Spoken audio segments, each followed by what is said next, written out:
Hello दोस्तों, मैं सुशील एक बार फिर आपका स्वागत करता हूं आपके अपने YouTube channel the rapid classes for physics में।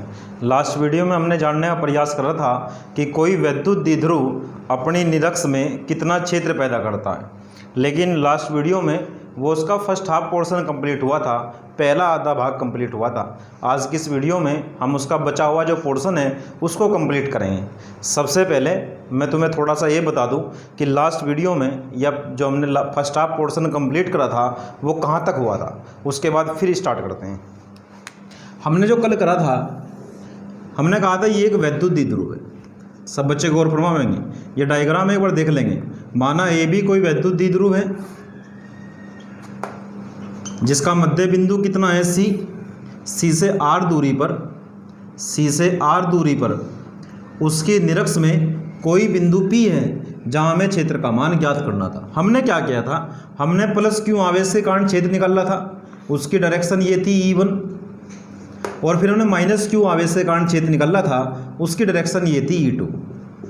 और E1 जो E2 की वैल्यू हम निकाल के लेके आए थे कल, वो थी 1/4 पाई एप्सिलॉन 0 के Q/r² प्लस L²। और E2 की वैल्यू भी हमने इतनी फाइंड आउट करी थी 1/4 पाई एप्सिलॉन 0 के Q/r² प्लस L²। E1 और E2 की वैल्यू ये निकल के आई थी कल। E1 क्या है एक बार जान लो, प्लस का Q आवेश P पर कितना क्षेत्र पैदा करता है उसे बोलते हैं E1। माइनस का Q आवेश P बिंदु पर कितना क्षेत्र पैदा करता है उसी का नाम होता है E2। E1 Q आवेश के कारण और E2 माइनस क्यू आवेश के कारण। यहाँ तक की बात हो चुकी थी। हमने कहा था डेरिवेशन करने का तरीका क्या है, पहले क्यू आवेश से कारण निकाल लो, तो हमने क्षेत्र निकाल लिया दिशा वाइज। फिर हमने कहा था माइनस क्यू आवेश से कारण निकाल लो, तो हमने निकाल लिया क्षेत्र। अब नेक्स्ट पड़ाव क्या था, अगला प्रोसेस क्या था, हमने कहा E1 और E2 क्या है, E1 और E2 दो सदिश राशि है और हम निकालना चाहते हैं P बिंदु पर कुल क्षेत्र। P बिंदु पर कुल क्षेत्र निकालने का तरीका क्या होगा कि E1 और E2 को जोड़ करेंगे। लेकिन E1 और E2 कैसी राशि है, सदिश, और सदिश राशि को जोड़ने के तरीके कुछ अलग होते हैं। जीवन में जब भी तुम्हारे सामने दो सदिशों को जोड़ने का सवाल पैदा होता है तो अपने आप से बस केवल ये पूछना कि वे दो सदिश किस डायरेक्शन में लगे हुए हैं। पहला केस, अगर वे दोनों सदिश एक ही दिशा में काम करते हैं, अगर वे दोनों सदिश एक ही दिशा में काम करते हैं तो उनको जोड़ देते हैं या उनका परिणामी जोड़ के बराबर होता है। और अगर वे सदिश दो विपरीत दिशा में काम करते हैं तो उनका परिणामी घटाने के बाद प्राप्त होता है। यानी दो सदिशों को सॉल्यूशन करने का तरीका क्या बता रखा मैंने तुम्हें बताया था कि जीवन में जब भी सदिश को जोड़ना घटाना पड़े या सदिश को जोड़ना पड़े तो उस समय तुम्हें केवल एक बात ध्यान रखनी है कि वे किस डायरेक्शन में लगे हुए हैं। अगर एक ही दिशा में लगते हैं तो जुड़ जाते हैं, विपरीत दिशा में लगते हैं तो घट जाते हैं। लेकिन अपने E1 और E2 को जरा ध्यानपूर्वक देखिए, ना तो वे एक ही दिशा में काम कर रहे, ना ही वे विपरीत दिशा में काम कर रहे हैं, वे किसी एंगल पे काम कर रहे हैं, वे किसी कोण पे काम कर रहे हैं। तो ना तो उसमें ये वाला फॉर्मूला लगा सकते कि उन्हें जोड़ दो, ना घटा दो वाला फॉर्मूला लगा सकते, फिर कुछ डिफरेंट करना पड़ेगा। तो आज का हमारा मुद्दा यही है इस वीडियो में कि कैसे सोल्व करें, E1 और E2 को किस प्रकार जोड़ें। तो वो जोड़ने का जो विधि है, वेक्टर का जो प्रारूप जोड़ने का जो तरीका है, उसको आज जानने का प्रयास करेंगे। उसको जानने के लिए थोड़ा वेक्टर के बारे में बेसिक पता होना चाहिए। आज मैं तुम्हें उस बेसिक को बताता हूँ, फिर उस पर चलेंगे अपने डेरिवेशन में। क्लियरिटी आ गई? चलो शुरू करते हैं।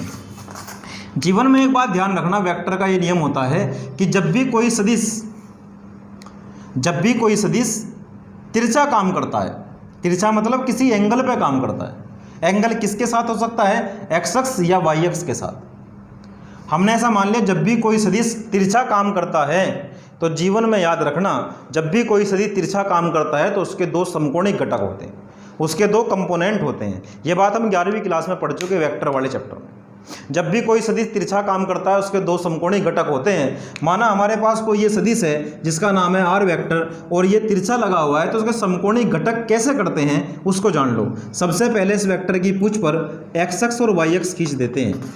सबसे पहले इस वेक्टर की पूंछ पर एक्स अक्ष और वाई अक्ष खींच देते हैं। अगर ये एंगल थीटा मानूं तो आर का इधर की तरफ वाला घटक, आर का इधर की तरफ वाला घटक होगा आर कोस थीटा, और आर का वाई एक्स वाला जो घटक होगा वो होगा आर साइन थीटा। किसी वेक्टर के कंपोनेंट करने का तरीका ये है, अगर ये वेक्टर इस तरह लगा होता तब भी वही तरीका होता। मान लो हमारे पास कोई ये पी वेक्टर है, पी वेक्टर के समकोणीय घटक करने हैं। तरीका क्या है, इसकी पूंछ पर एक्स अक्ष और इसकी पूंछ पर वाई अक्ष खींच दो।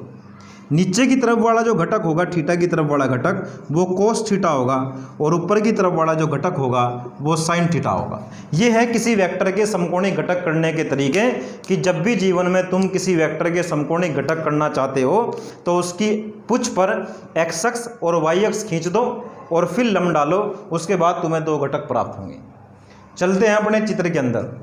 हमारा E1 और हमारा E2 दोनों ही किसी एंगल पे काम कर रहे हैं, तो हमें E1 और E2 के क्या करने पड़ेंगे, घटक।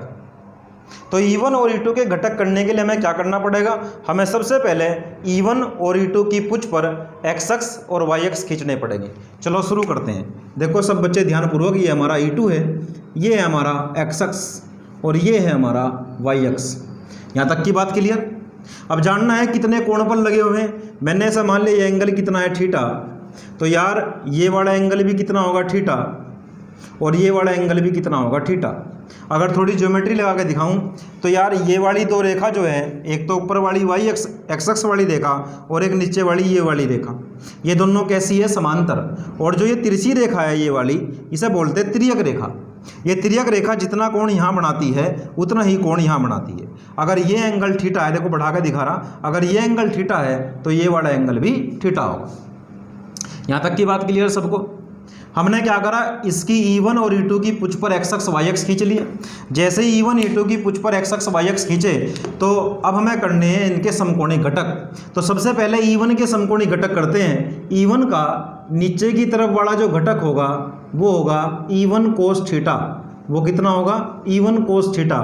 और E1 का इधर की तरफ वाला जो घटक होगा वो होगा E1 sine theta. E1 sine theta. अब आ जाओ E2 पे। E2 का इधर की तरफ वाला जो घटक होगा वो होगा E2 कोस थीटा और E2 का इधर की तरफ वाला घटक होगा E2 साइन थीटा। ये है E1 E2 के घटक करने के तरीके। अगर तुम्हें चित्र में क्लियर नहीं हो पा रहा तो एक बार यहाँ देखेंगे और समझने का प्रयास करेंगे। ये है हमारा वो P पॉइंट जहाँ पर E1 E2 काम कर रहे हैं। E1 की डायरेक्शन क्या है, इस तरफ को E1 काम कर रहा है, जरा ध्यानपूर्वक सुनेंगे। इधर को कौन काम कर रहा है, E2। इस पे हम क्या खींच लेंगे, एक्स अक्ष, और ये क्या है हमारी वाई अक्ष। ध्यान दो बच्चों, थोड़ी देर के लिए मान लो कि E2 है नहीं तो हमें केवल E1 के घटक करने हैं। तरीका देखो क्या है, नीचे की तरफ वाला घटक क्या होगा बताओ, E1 कोस थीटा। ऊपर की तरफ वाला घटक क्या होगा, E1 साइन थीटा। अब ये भूल जाओ, अब E2 पे आ जाओ। E2 का इधर की तरफ वाला घटक क्या होगा, E2 कोस थीटा। इधर की तरफ वाला घटक क्या होगा, E2 साइन थीटा। ये है घटक करने का तरीका। किन्हीं दो वेक्टरों के कंपोनेंट हम इस प्रकार करते हैं। कंपोनेंट करने से क्या फ़ायदा हुआ बताओ। कंपोनेंट करने से फ़ायदा ये हुआ दोस्त कि जो दो वेक्टर है E1 साइन थीटा और E2 साइन थीटा, ये तो आए विपरीत दिशा में, इसका मतलब ये दोनों तो घटेंगे। और E1 कोस थीटा और E2 कोस थीटा आए सेम डायरेक्शन में, इसका मतलब ये दोनों जुड़ेंगे, क्योंकि वेक्टर का नियम है जब भी दो वेक्टर एक ही दिशा में काम करते हैं तो जुड़ जाते हैं, जब विपरीत दिशा में काम करते हैं तो घट जाते हैं। यानी E1 साइन थीटा और E2 साइन थीटा तो घट जाएंगे और E1 cos theta E2 cos theta जुड़ जाएंगे। उनका जो परिणामी आगा वो P पर क्षेत्र कहलाता है। यहाँ तक की बात क्लियर। चलो स्टार्ट करते हैं। अब जरा एक बार ध्यानपूर्वक सुनो, E1 का वैल्यू कितनी है, वही वैल्यू E2 की है। जो वैल्यू E1 की है वही वैल्यू E2 की है। जो वैल्यू E1 की है वही वैल्यू E2 की है। मान लो E1 की वैल्यू 50 है और E2 की वैल्यू भी 50 ही होगी, क्योंकि देखो सब जगह सेम लिखा हुआ है। तो अगर मैं बात करूँ E1 साइन थीटा तो E2 साइन थीटा तो बराबर होंगे ना। E1 sine theta E2 sine theta परिमाण में बराबर है, लेकिन दिशा में कैसे हैं, विपरीत। परिमाण में बराबर और दिशा में विपरीत। E1 साइन थीटा का मान E2 साइन थीटा मान के बराबर है, क्योंकि ये दोनों विपरीत दिशा में काम कर रहे हैं तो घटेंगे, और घटते समय जब बराबर वैल्यू को आपस में घटाते हैं तो जीरो बचता है। इसका मतलब E1 साइन थीटा और E2 साइन थीटा एक दूसरे को निरस्त कर देते हैं। क्यों निरस्त कर देते हैं, क्योंकि दोनों परिमाण में समान और दिशा में विपरीत है। चलो लिखते हैं, E1 साइन थीटा तथा E2 साइन थीटा वाले घटक परिमाण में बराबर व दिशा में विपरीत होने के कारण एक दूसरे को निरस्त कर देते हैं, ये बात हुई। दूसरी बात किसकी करते हैं? E1 cos theta E2 cos theta की। E1 cos थीटा और E2 cos थीटा दिशा में समान होने के कारण आपस में जुड़ जाते हैं। हमें निकालना क्या था? P पर कुल क्षेत्र E बराबर होगा E1 cos theta plus E2 cos theta. ध्यान दो बच्चों, E1 cos theta plus E2 cos theta. E की जगह E1 की वैल्यू दोस्त ये लिखी हुई 1/4 पाई जो हमने लास्ट वीडियो में निकाली थी, एप्सिलॉन नॉट के Q बटे R square plus L square into में क्या चलेगा? cos थीटा प्लस E2 की वैल्यू कितनी है? 1/4 पाई एप्सिलॉन 0 के Q upon R square plus L square into में क्या चलेगा? cos theta. इस टर्म को ध्यानपूर्वक देखिए, दोनों टर्म सेम है कि नहीं है। इसका मतलब जब भी दो सेम राशि जुड़ती है, जैसे x में x जुड़ेगा तो कितना हो जाएगा? 2x। तो सेम ईयर जैसे इसमें ये जुड़ेगा तो दुगुना हो जाएगा, 2 गुणा 1/4 पाई एप्सिलॉन 0 के Q बटे R square plus L square into cos theta. Q बटे R square plus L square into cos theta. यहाँ तक का हमारा डेरिवेशन कंप्लीट हो चुका। अब जो सवाल उठता है वो ये है कि cos थीटा क्या है, तो हमें किसी तरीके से cos थीटा की वैल्यू निकालनी पड़ेगी चित्र से।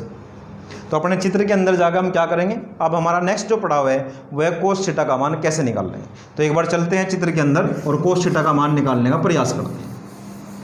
देखो डायग्राम में तुमने देखा होगा यार, ऐसा कुछ बना हुआ है। डायग्राम में तुम ध्यानपूर्वक देखना, ऐसा कुछ बना हुआ है। यहाँ से यहाँ तक की डिस्टेंस हमने माननी हुई है कितनी? L, क्योंकि टोटल कितनी होती है दोस्त? 2L। वैद्युत द्विध्रुव की टोटल लंबाई कितनी होती है? 2L। तो यहाँ से यहाँ तक की कितनी होगी? L। ये पॉइंट क्या था? A, ये पॉइंट क्या था? C, और ये पॉइंट था B। ये दूरी हमने कितनी माननी हुई है? R। और ये जो हमारा निकल के आया था लास्ट वीडियो में वो था R square plus L square. ये एंगल कितना है? थीटा, और इस पॉइंट का नाम था P। ये हमारा डायग्राम है, जो डायग्राम के अंदर तुम ध्यानपूर्वक देख सकते हो। तो हम बात करेंगे इस वाले ट्रायंगल की। कौन से ट्रायंगल की? ये ट्रायंगल AC और P की। ये एंगल कितना है? थीटा। ये क्या है? इस ट्रायंगल का आधार, ये क्या है? लंब, और ये क्या है? कर्ण। हम क्या निकालना चाहते हैं? cos theta. cos थीटा होता है आधार बटे कर्ण। आधार कितना है चित्र में देख के बताओ? आधार की वैल्यू है L, और कर्ण क्या है? तिरछी भुजा की वैल्यू है √R square plus L square. ये है चित्र से cos थीटा का मान निकालने का तरीका। cos थीटा का फॉर्मूला होता है आधार बटे कर्ण। आधार कितना है चित्र में? L, और कर्ण कितना है? √R square plus L square. ये वैल्यू हम यहाँ पुट कर देंगे।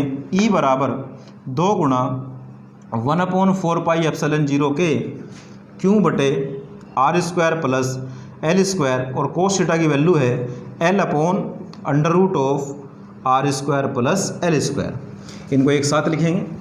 E बराबर 1/4 पाई एप्सिलॉन 0 के, दोस्त 2 को भी यहीं ले जाओ, ये हो जाएगा हमारा Q into 2L divide by R square plus L square, और मल्टीप्लाई इसमें √R square plus L square. देख लो जरा ध्यान से, इन दोनों की गुणा हो जानी है। ये 2 अंदर आकर 2L के साथ लिखा जाएगा। और हमने तुम्हें एक फॉर्मूला पढ़ाया था दोस्त कि P बराबर होता है Q इंटू 2L। पढ़ाया था वैद्युत द्विध्रुव आघूर्ण। तो हमारा हो जाएगा E बराबर 1/4 पाई एप्सिलॉन 0 के P upon R square plus L square into √R square plus L square. देखो यहाँ से आगे सोल्व कैसे करते हैं, सब बच्चे ध्यानपूर्वक सुनो। मान लो A की पावर 2 लिखा हुआ है, यहाँ पे लिखा हुआ इंटू A की पावर 3। बेस समान है तो गुणा में घातें जुड़ जाती है, तो ये होगा A की पावर 5। हटाओ, अगर कहीं लिखा x इंटू एक्स की पावर 2, तो यहाँ x की पावर कुछ नहीं है तो 1 मान लेंगे, इसका मतलब x की पावर 1, और यहाँ कितनी है 2, तो कितना हो गया x की पावर 3। यानी इससे हम क्या समझे कि गुणा में घातें जुड़ती है। अगर मैं कहीं ऐसा लिखूँ √x, इसका मतलब समझते हो, इसका मतलब x की पावर 1/2। अगर मैं x में अंडर रूट एक्स की गुणा करूँ तो क्या आएगा, एक्स की पावर कितनी है दोस्त 1, अंडर रूट एक्स की पावर कितनी है 1/2, दोनों जुड़ जाएगी और जोड़ के आएगा 3/2। बात समझ में आ रही नहीं आ रही? तो यार हमारा यहाँ ध्यानपूर्वक देखो, r² प्लस l² की पावर कितनी है 1, यहाँ पे पावर कितनी है 1/2, जब इन दोनों गुणा होगी पावर कितनी हो जाएगी 3/2। तो E बराबर 1/4πε0 के p/r² प्लस l² की पावर 3/2। हमने लास्ट डेरिवेशन में बताया था कि r की वैल्यू बहुत बड़ी है l से। हम जानते हैं r is more greater than l, तो l² को नगण्य मानकर छोड़ने पर, तो जब l² को मैं यहाँ से छोड़ दूंगा तो हमारे पास क्या बचेगा, देखो ध्यानपूर्वक, E बराबर 1/4πε0 के ऊपर क्या बचा p, यहाँ से l² चला गया तो अंदर क्या बचा r² और इसकी पावर कितनी बची 3/2, 2 से 2 कैंसिल हो जाएगा तो हमें बचेगा E बराबर 1/4πε0 के p/r³। ये है हमारा फॉर्मूला निरक्षीय स्थिति में। और अगर हम इसको वायु निर्वात के लिए कर देंगे, वायु निर्वात के लिए, तो वायु निर्वात के लिए क्या हो जाएगा, बस नियतांक की वैल्यू पुट कर देंगे। नियतांक की वैल्यू कितनी होती है 9 × 10⁻9 p/r³। ये था हमारा निरक्षीय स्थिति में डेरिवेशन। फर्स्ट हाफ पोर्शन हम लास्ट वीडियो में कर चुके और सेकंड हाफ ये था। मैंने जो अपने एक्सपीरियंस से देखा, जितना पढ़ाया बच्चों को जाना है, इस डेरिवेशन में सबसे बड़ी जो समस्या आती है वो डायग्राम की है। कंपोनेंट कैसे होंगे उसकी है, और डायग्राम किस तरह से बनेगा उसकी है। मैंने तुम्हें पूरा डायग्राम समझाने का प्रयास करा कि थीटा की तरफ वाला घटक कोस थीटा, बिना थीटा की तरफ वाला घटक साइन थीटा, लेकिन एक बार मैं तुम्हें डायरेक्ट भी बताने का प्रयास करता हूँ शॉर्ट ट्रिक से कैसे करते हैं। मान लो तुम पेपर में भूल जाते हो और टाइम कंज्यूम करना चाहते हो तो फिर डायरेक्ट भी बना सकते हैं। 1 मिनट में देखेंगे कि किस तरीके से बनाना है। सब बच्चे इसको नोट कर लो।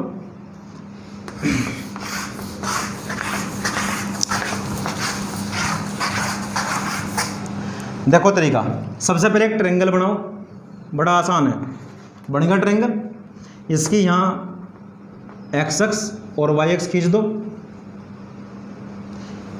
इधर की तरफ बनाओ 2 वेक्टर, एक वेक्टर बनाओ ऊपर की तरफ, एक वेक्टर बनाओ नीचे की तरफ। इसको लिखो E1 कोस थीटा, इसको लिखो E2 कोस थीटा, इसको लिखो E2 साइन थीटा, इसको लिखो E1 साइन थीटा। ये इधर क्या लग रहा है हमारा E1 और यहाँ पे क्या लग रहा है E2। ये एंगल थीटा, ये एंगल थीटा, हो गए घटक। बाकी बेसिक फॉर्मेलिटी -q आवेश, यहाँ पर क्या रखते हैं +q आवेश। इस पॉइंट का नाम A, इस पॉइंट का नाम B, इस पॉइंट का नाम C। ये डिस्टेंस कितनी थी L, जो द्विध्रुव के अकॉर्डिंग होती है, और ये कितनी थी R। ये है तरीका डायरेक्ट बनाने का। कंपोनेंट करने तो मैंने तुम्हें सिखा दे, सीखना है उसको, लेकिन टाइम कंज्यूम करने का तरीका ये भी है। आज की वीडियो में इतना ही काफ़ी है। मिलते हैं नेक्स्ट वीडियो में, लेकिन नेक्स्ट वीडियो में जो बात होगी वो वैद्युत द्विध्रुव पर लगने वाले बल युग्म के बारे में होगी। आज के लिए इतना ही काफ़ी है। Thanks for watching.